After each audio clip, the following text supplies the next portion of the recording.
Well, good morning. I want to thank Trinity Christian Academy and Pastor Messer for hosting us here today. I actually went to, because they did the state championship football at Doak Campbell Stadium in Tallahassee, and so I went to the Class 3A football championship, but I had to go back. I couldn't stay the whole game, and so I was like, you all won, right? And they're like, yeah, we won the state championship. So it was really good. I got to speak to the team before the game, and we're really proud of the sports season as a whole, because these are kids that have worked really hard to be able to have this opportunity, and to win a state championship is something they'll always remember. Heck, even to compete for one is a big deal. And what I told them, it was just reminded when we were meeting with folks beforehand, what I told them then was true. If they had been in California, they would have been on their couch, because they would not have been able to even be allowed to compete in any type of sports. And so we're proud that we not only, I know they finished the school year here, we were just in Baker County, we had school year, we had sports, we did everything. That was obviously the right decision. I think the places that lock the kids out of sports and lock the kids out of school, it's just a total disaster, and they're going to have to, I think, pay the consequences of those decisions for years and years to come. We've got a great team of folks here. We have our Lieutenant Governor in attendance. We have Senator Kelly Stargel, Aaron Bean, Jen Bradley, a lot of representatives, Kaylee Tuck, Chris Latvala, Stan McLean, Cord Bird, Jason Fisher, Chuck Brannon, Wyman Duggan, and Clay Yarborough. We also have Selena Soul, who's a former Connecticut high school track athlete, who is going to talk about the bill that we had today and how the lack of protections in her state ended up denying her opportunities to be able to compete. We believe in the state of Florida of protecting the fairness and the integrity of women's athletics.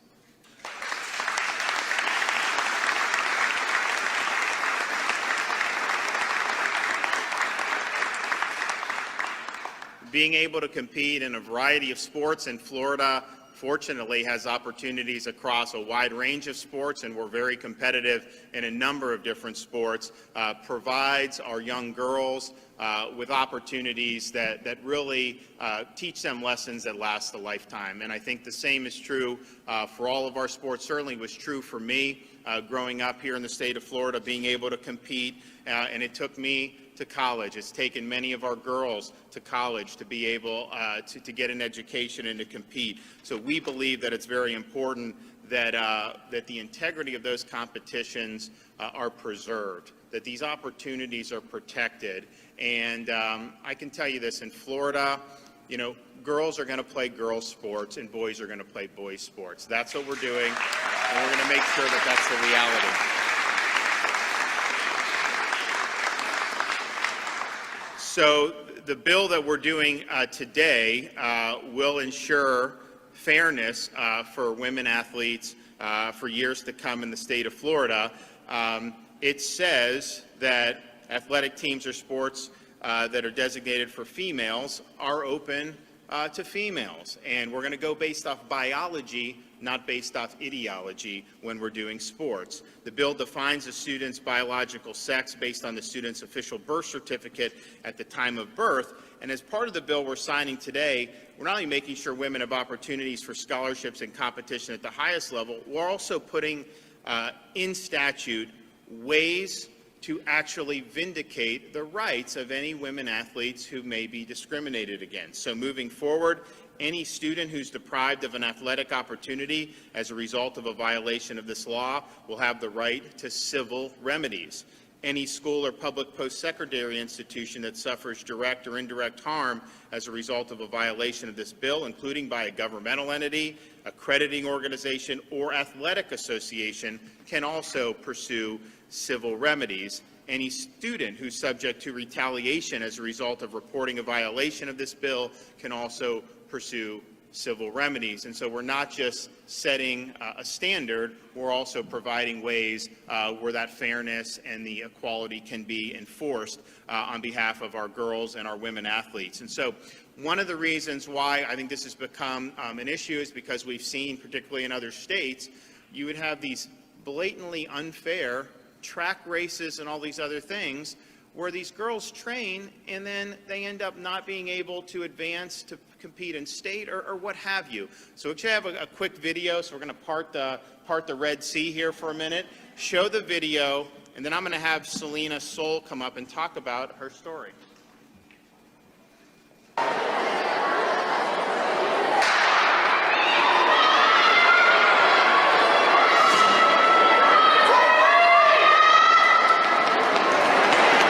Out of the 100 is in lane 5. Chelsea Mitchell in lane 6. Mitchell ended up the 100-meter champion after the false start. Nichelle Smith in 7. Carly Swire in 8. Jillian Mars second in the 400 is in 9. Here comes Terry Miller. Miller, after the false start in the 1, takes the 200. Gonna be 24 low. Terry Miller of Bloomfield in 5, the overwhelming favorite. Alana Smith is in 6, Emily Mulhern in 7, Selena Sewell in 8, Megan Wasik in 9, and as expected, it is Miller and then Smith. Oof, 11.64. She just broke her own state open record. Yikes.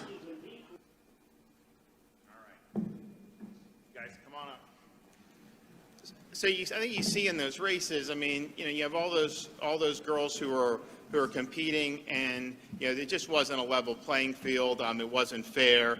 And Selena is here from Connecticut, and she's going to talk about how this has impacted her opportunities. And so, Selena, come on.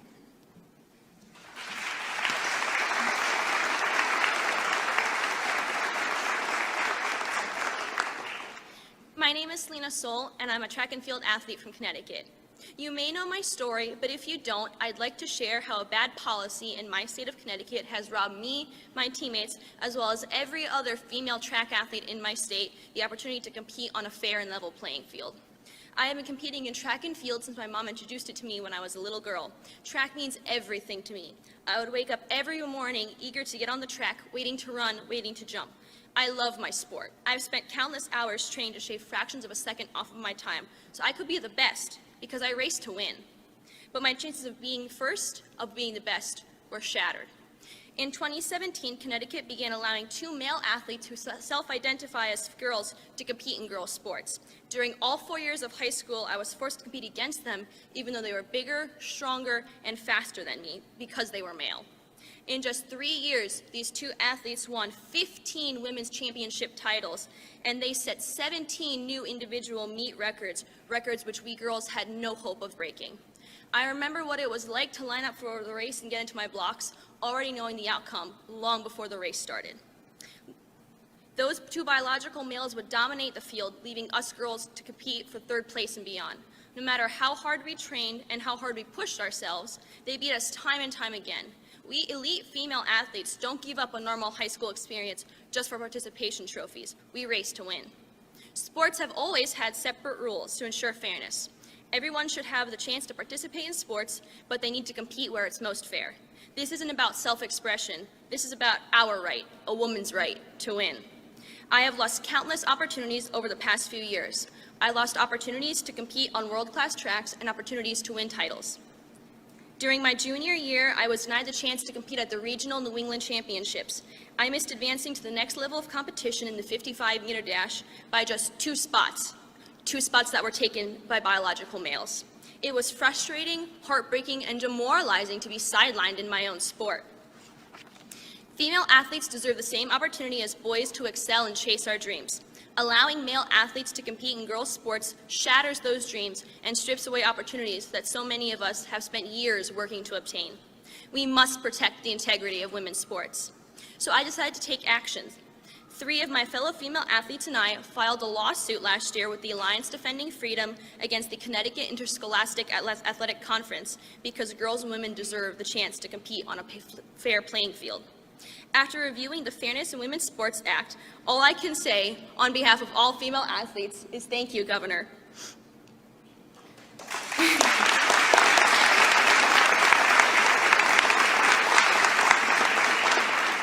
As someone who was one of the first to start speaking against this injustice, it is very encouraging that my story has reached people across the country and that many have seen what's happened in Connecticut and want to take the stand to protect female athletes in their state and to protect women's sports so no other young girl has to go through the same pain and heartbreak I had to endure my 4 years of high school.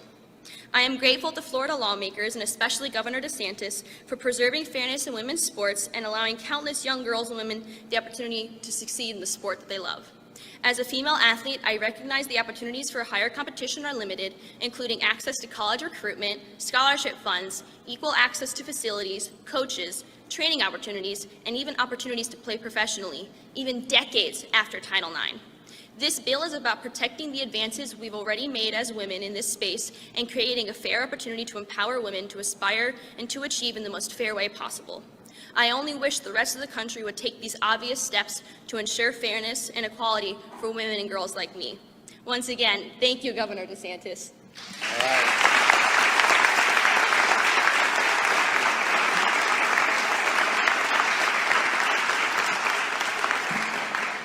Well, I want to thank Selena for coming down here from Connecticut. I know she's in college and she's actually figuring out maybe she can transfer to a school in Florida. So if you're out there and you're doing women's track and any of the coaches at our state universities, you may want to give her a call. So we'll be happy to help with that. So I want to thank the legislators for providing these protections. You know, when this was going on, you heard different things being said about, some of these corporations get all spun up. Some of these organizations say they're not going to hold events if you do this. And just let me say very clearly, in Florida, we're going to do what's right. We'll stand up to corporations. They are not going to dictate the policies in this state. We will stand up to groups like the NCAA who think that they should be able to dictate the policies in different states. Not here, not ever.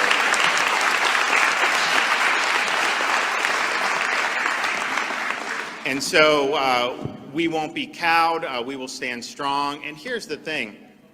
At the end of the day, if the price of providing opportunities that can last a lifetime for all the girls throughout the state of Florida, for ensuring fair competition for them, if the price of that is that we lose an event or two, I would choose to protect our young girls every day of the week and twice on Sunday.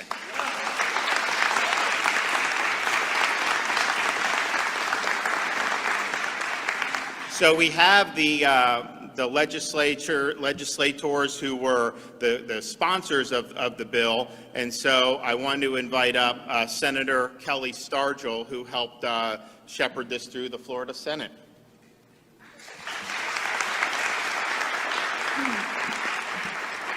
Thank you very much, Governor, for being here. Thank you for signing this hard-fought bill. Many, as we did this bill through the process, tried to make it about something that it wasn't. This bill is very simply about making sure that women can safely compete, have opportunities, and physically be able to excel in a sport that they've trained for, prepared for, and worked for. I don't think this is a place that Selena ever thought she would be or even desired to be, to try to work on something like that. It's such a common sense issue, and it's unfortunate that it has become lost in the rhetoric of the day that what we're dealing with. This is nothing about anybody being discriminated against. It's solely so that women have an opportunity to compete in women's sports. We all know that men are stronger than women. Watching the video, I kept thinking to myself, I've always heard as a kid, you run like a girl. And when you're looking at that video, it's even evident. The woman, the transgender woman who competed, or a self-identified woman, ran very differently than the others in the competition. It's physiologically different. Men are stronger, they have bigger lung capacity, stronger muscles. It's common sense. And Governor, I appreciate you working with us to push this issue forward.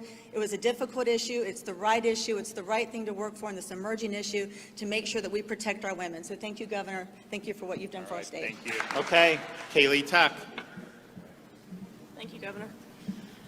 And thank you all for having me here today. I can say a lot about why I filed this legislation and the reasons for this legislation, but I think the testimony here is powerful enough. We can't expect our girls and women to compete for third and fourth place and work hard doing it. So this legislation protects the safety, the competitiveness, the integrity, and the fairness of women's sports. So thank you so much, Governor, for your support. Thank you to Speaker Sprouse for his leadership. And thank you to my good friend and mentor, Chair Latvala, for his guidance on this as well. So thank you so much. All right, good job.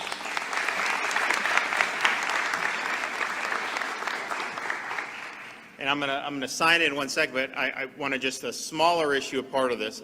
As many of you know, when these legislators are doing things, it's like making sausage. There's different things that happen, and so as part of this bill, for whatever reason, there was a provision there that was delaying something that we did previously in my administration with the legislature respecting college athletes' ability to use their name, image, and likeness and be able to be compensated if people are doing that. The bill that I'll sign today actually extends the date of effect from July 1st of this year till July 1st of next year. However, that was fixed. There's another bill that I will then subsequently sign, which will take precedence over that provision of this bill. And so rest assured, July 1st, 2021, just as planned, the name, image, and likeness, the college athletes will be able to be compensated if people are using their name, image, and likeness. And I know that we actually, our coaches throughout Florida, use that to recruit different athletes to be able to come to our state universities, and we think that we're proud of Florida leading the way on that yet again, and we'll continue to do it. So if you read this bill, you will see that the one-year delay, but just understand that one-year delay is rectified already. It will be rectified once I sign the other legislation. That will happen, so everyone can proceed accordingly, as July 1st, the date where our name, image, and likeness bill takes effect. We're very proud of that as well. All right, let's go. Madison.